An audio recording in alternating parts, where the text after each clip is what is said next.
अवधूत चिंतन श्री गुरुदेव दत्त श्री स्वामी समर्थ. नमस्कार स्वामी भक्तांनो, तुमचे भक्तिमय चॅनलवर स्वागत आहे. दिगंबरा दिगंबरा श्रीपाद वल्लभ दिगंबरा.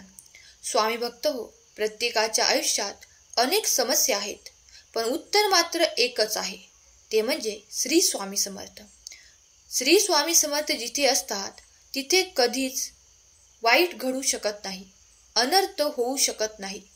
म्हणूनच आज तुमच्यासाठी एक स्वामी संदेश घेऊन आली आहे.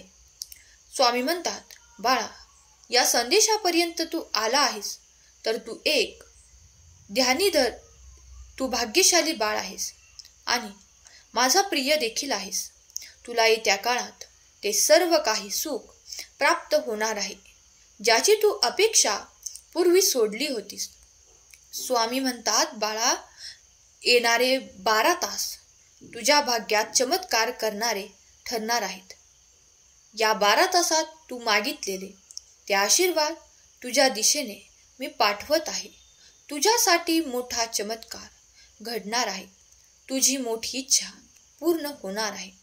स्वामी म्हणतात, बाळा, तू चुकून जरी या संदेशापर्यंत आला असशील तर ती तुझी चूक नाही, तर तुला काही शुभ संकेत प्राप्त व्हावे यासाठी मी या संदेशाची योजना करून तुझ्यापर्यंत पाठवलेला हा एक संकेत आहे. बाळा, तुम्ही जर त्या खूप काही चिंता करत असाल तर मी तुम्हाला या क्षणाला त्या चिंता करण्यापासून थांबवू इच्छितो. देव म्हणतात, बाळा, तुझ्यासाठी तुला न दिसणारे कार्य देवाकडे पडद्याआड सुरू आहे. तू फक्त देवावर विश्वास ठेव आणि देवाचे कार्य पहा. देवाकडून तुम्हाला पडद्याआडून आशीर्वाद प्राप्त करण्यासाठी खरा स्वामी भक्त कमेंट करा आणि स्वामी आई, मी तुझं बाळ आहे असे टाईप करा. भाग्यवंत ठराल. स्वामी म्हणतात, माझ्या प्रिय मुला, मी तुझ्यावर आशीर्वादांचा वर्षाव करणारा देव आहे. बाळा, प्रत्येकासाठी आशीर्वाद मागण्यासाठी, तुमच्या मनाच्या इच्छा पूर्ण करण्यासाठी तुमचे स्वामी आज तुमच्या पुढे आले आहेत.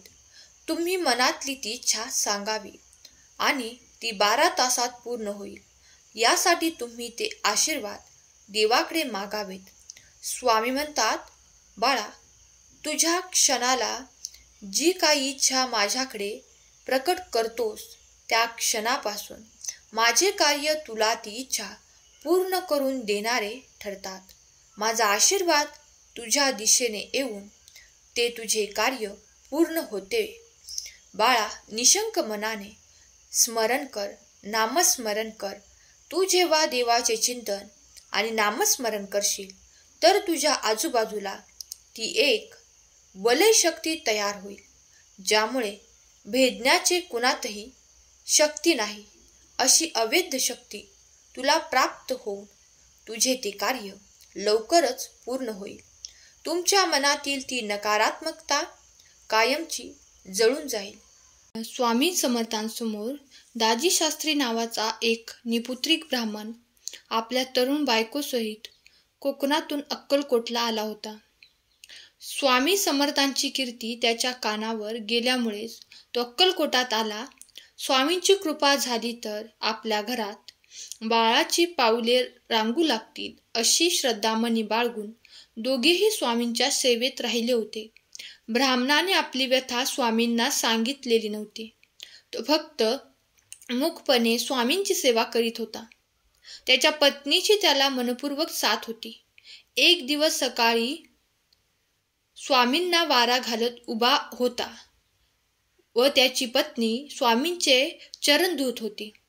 इतक्यात अक्कलकोट जवळच्या एका खेड्यात राहणारा तेली आपल्या 3 मुलांना घेऊन आला आणि स्वामींचे दर्शन घेऊन बाजूला उभा राहिला. तो दारिद्र्याने गांजला होता. खायला अन्न नव्हते. स्वामींची कृपा झाली तर अन्नाचे 2 घास पोटात पडतील ह्या हिशोबाने तो तेली आला होता. मग स्वामींनी ब्राह्मणाच्या पत्नीला तिच्या पूर्वजन्मीच्या नावाने हाक मारली. लिंबे, इकडे ये. तेल्याबरोबर आलेली ही 3 मुले तुझीच आहेत. पूर्वजन्मी तू तेल्याची बायको होतीस, त्या मुलांना जवळ घे. स्वामींचे शब्द ऐकून ती ब्राह्मण स्त्री एकदम बावचळली, परंतु क्षणार्धात तिच्या मनात पुत्रप्रेम दाटून आले. मुले सुद्धा आई आई म्हणत ब्राह्मणाच्या बायकोकडे गेली. तो वृद्ध तेली आनंदाने बहरून आला, कारण त्याच्या बायकोचे नाव तर लिंबाच होते. शेवटच्या मुलाच्या बाळपणात लिंबा मरण पावली होती. ही तीनही मुले ब्राह्मणाच्या पत्नीपेक्षा वयाने मोठी होती, परंतु उफाळून आलेले ब्राह्मण पत्नीचे पुत्रप्रेम सुद्धा अपूर्व होते. मग स्वामी म्हणाले, लिंबे, तू ह्या तेल्याबरोबर त्याच्या घरी जा. घरात जो रंगीत खांब आहे त्या खांबाखाली तू धनाचा गाडगा भरून ठेवला होतास, तो तू तुझ्या हाताने काढ आणि त्या तेल्याला देऊन टाक. म्हणजे त्याचे जन्माचे दारिद्र्य संपेल आणि तुला सुद्धा पुत्र होईल. स्वामींचे शब्द ऐकून जमलेल्या सर्वांना आश्चर्याचा धक्का बसला. सर्वजण तेल्याबरोबर त्याच्या घरी गेले. ब्राह्मण पत्नीने रंगीत खांबाखाली कुदळीने खणले. आश्चर्य म्हणजे तेथे धनाने भरलेला मातीचा घट होता. स्वामींचे शब्द सत्य ठरले. मग ब्राह्मण पती पत्नी स्वामींकडे परत आली. स्वामींचा निरोप घेतला आणि कोकणात गेली. थोड्याच महिन्यात ब्राह्मण पत्नीला तेजस्वी पुत्र झाला. स्वामींनी दोघांचेही दुःख हरण केले. स्वामींनी केलेला चमत्कार सगळीकडे घुमू लागला होता. म्हणूनच स्वामी म्हणतात, भिवू नका, मी सदैव तुमच्या पाठीशी आहे. माझ्या प्रिय भक्तांनो, दुःखातून, प्रत्येक संकटातून बाहेर काढण्यासाठी प्रत्येकाच्या मागे मी आहे. त्यामुळे तुम्ही भिवू नका. तुम्हाला जर काही सुचत नाही तर मग माझ्यावर सोपवून तुमचे कर्म करत जा. मी सदैव तुमच्या पाठीशीच आहे. स्वामी महाराज जेव्हा सुरुवातीला अक्कलकोटमध्ये आलेले, त्यानंतर चोळप्पा हा स्वामींच्या सोबत राहत असे.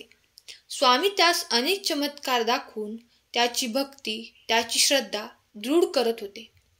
असेच एकदा स्वामी फिरत फिरत गावाबाहेरील रामाच्या देवळात गेले. रामाच्या मंदिराजवळ एक लिंबाचे झाड आहे. त्याखाली स्वामी महाराजांची स्वारी बसली. सोबत चोळप्पा सुद्धा. सकाळचे 7 वाजलेले होते. स्वामी तेथे बसलेले असताना त्या लिंबाच्या झाडावरून चिवचिव असा आवाज येत होता. स्वामी उठून उभे राहिले आणि बघितले तर एक चिमणी चिवचिव करत होती. जणू काही स्वामींच्या सोबत ती बोलतच होती. स्वामी आईने तिच्याकडे करुणामय नजरेने बघितले. स्वामींनी चिमणीकडे बघताच चिमणी अधिकच चिवचिव करून तिचा आनंद व्यक्त करत होती आणि हे चोळप्पा पाहतच होते. स्वामी भक्त हो, चिमणीला झालेला आनंद बघताच स्वामी सुद्धा आनंदित झाले. स्वामींच्या चेहऱ्यावर एक वेगळेच हास्य उमटत होते. तो त्याच क्षणी स्वामीला तिला बोलवले. अगं चिवताई, आम्ही गावात जाऊन येतो. तोपर्यंत तू इथेच थांब, येथून हलू नको. असे बोलून स्वामी जवळच असलेल्या वाडी नावाच्या गावी गेले. भक्त हो, चोळप्पा हा प्रकार बघतच होता. काय सुरू आहे हे त्यास समजत नव्हते. परंतु स्वामी रायांची लीला ही बुद्धीच्या पलीकडे असते याची त्यास लागलीच प्रचिती आली. ती अशी की स्वामी आणि चोळप्पा साधारणतः 12 वाजेच्या सुमारास वाडीहून पुन्हा परत आले. स्वामी त्या लिंबाच्या झाडाखाली आले तर आश्चर्य झाले की स्वामी आज्ञेप्रमाणे चिमणी त्याच ठिकाणी बसलेली होती.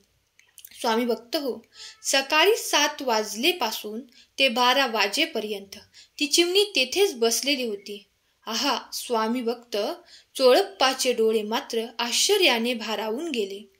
स्वामी पुन्हा त्या चिमणीजवळ गेले आणि तिच्याकडे करुणामय नजरेने बघितले आणि बोलले, अगं चिवताई, तुला भूक लागली असेल ना? जा आता, जा इथून. स्वामी भक्त असे स्वामी बोलताच चिमणी भुरकून उडून गेली. आता मात्र चोळप्पा स्वामींच्या परब्रह्मत्वाचा साक्षात्कार समजला आणि स्वामींचे गुणगान गात स्वामी चरणी तो लीन झाला. स्वामी म्हणतात, माझ्यावर विश्वास ठेव. ज्या कठीण वेळेस तुला खूप काही हरले असे वाटत असेल, त्या क्षणाला देखील माझी मदत तुला होणार आहे. तू पुढे चालत राहा.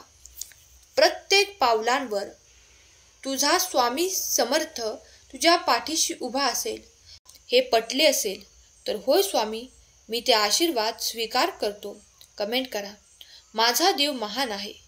देवाचे कार्य माझ्यासाठी सुरू आहे. देव माझे कल्याण करणार आहे.